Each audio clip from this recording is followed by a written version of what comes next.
गाधी सून सब कथा सुनाई, गाधी सून सब कथा सुनाई, और जहीं प्रकार सुरसरी महियाई। बोलो, गंगा जी की महिमा किससे सुन रहे हैं? गुरु जी से, गुरु विश्वामित्र जी से। जबकि गंगा जी श्री चरण से ही निकली। जब प्रकट करने वाले भगवान के श्री चरण ही हैं गंगा को, तो गंगा को जब प्रकट करने वाले हैं तो गंगा की महिमा नहीं जानते? लेकिन नहीं, जिस तीर्थ में आप जाओ पहले उसकी महिमा को सुनो। इसलिए सत्संग कराया जाता है। दंदरउआ आप आए हुए हैं, मैं कथा के माध्यम से दंदरउआ जी की महिमा सुना रहा हूं, दंदरउआ सरकार की महिमा सुना रहा हूं, दंदरउआ के श्री डॉक्टर हनुमान जी की महिमा सुना रहा हूं। क्यों? आप जिस तीर्थ में पहुंचे उस तीर्थ की पहले महिमा को सुनिए। जब आप तीर्थ की महिमा को सुन लेंगे तो तीर्थ के प्रति समर्पण हो जाएगा आपका। तीर्थ के प्रति समर्पण, जब तक महिमा नहीं जानेंगे तो समर्पण कैसे होगा? इसलिए मैं कहता हूं भगवान की कथाएं सुननी चाहिए, तभी भगवान की महिमा समझ पाओगे, नहीं तो समझ ही नहीं पाओगे। गंगा जी की महिमा सुन रहे हैं। हे प्रभु, हे मेरे गुरुदेव, हे मेरे ईश्वर, हे मेरे सदगुरुदेव, आप अपने श्री मुख से गंगा की महिमा सुनाइए। आप तीर्थ की महिमा सुनेंगे तो तीर्थ की पवित्रता पर विचार करेंगे, और तीर्थ में पहुंचने पर आप किसी भी प्रकार का कोई अपराध नहीं करेंगे। नहीं तो तीर्थों में सबसे बड़ा अपराध क्या करते हो? सुन लो, हम तो भाई तीर्थ में रहने वाले जगत गुरु हैं, तीर्थ के रहने वाले जगत गुरु। हम जानते हैं कि क्या होता है।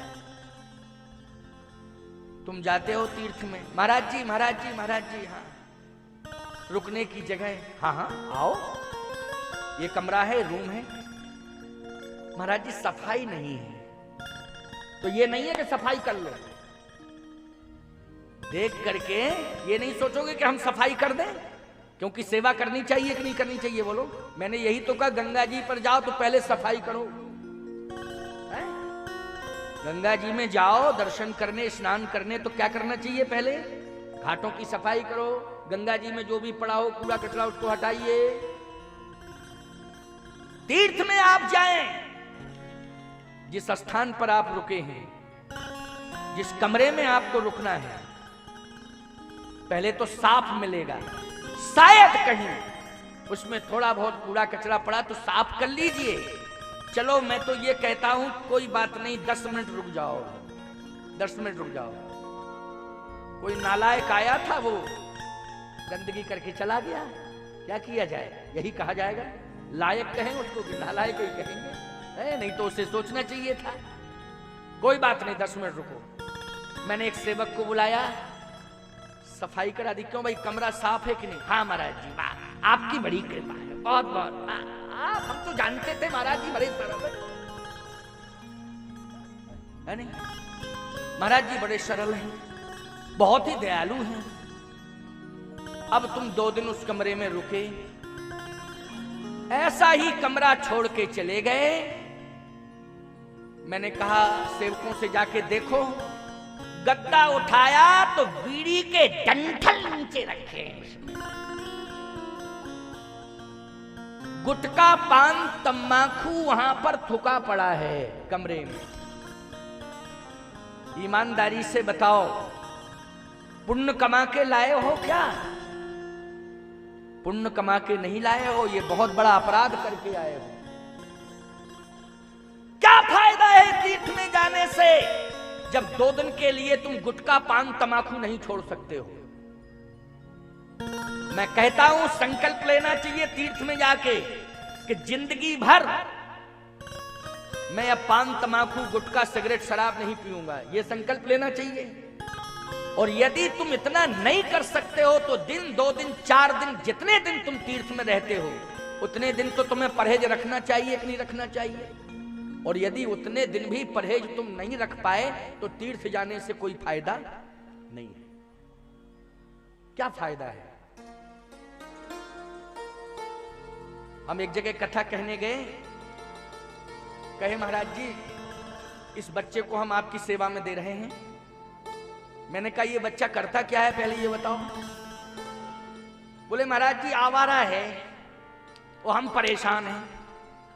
यही बोला वो, आवारा है वो, हम परेशान है, पूरा गांव भर परेशान, क्षेत्र भर परेशान है। आप अच्छे आ गए, आप ले जाओ इसे साधु बना दो। हमने कहा अच्छा, हमारे मुकद्दर में आवारा ही लिखे हैं साधु बनाने के लिए। क्यों भाई? चलो खैर कोई बात नहीं, अगर तूने ऐसा सोचा है तो मैं ले जाऊंगा। मैं ले आया उसे।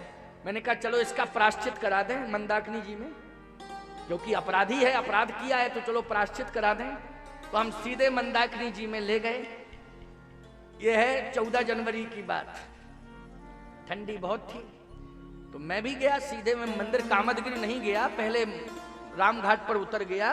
मैंने कहा चल तेरा प्रायश्चित कराएं, मंदाकिनी जी में स्नान कर। तो हम स्नान करने लगे। मैंने कहा तू भी स्नान कर। बोले गुरुजी ठंडी है।